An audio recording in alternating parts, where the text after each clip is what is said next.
Section 74A(6) പറയുന്നതെന്ന് വെച്ചാൽ within 12 months from the date of issue of the notice എന്ത് ചെയ്യണം, പ്രൊസീഡിങ്സ് കംപ്ലീറ്റ് ചെയ്യണം, അതല്ലെങ്കിൽ ഓർഡർ ഇറക്കണം.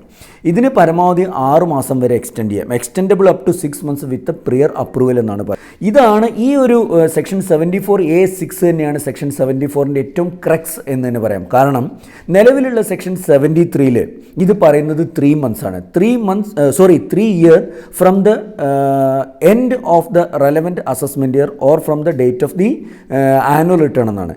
അതേപോലെ തന്നെയാണ് 74 പറയുന്നത് within 5 year from the end of the annual return.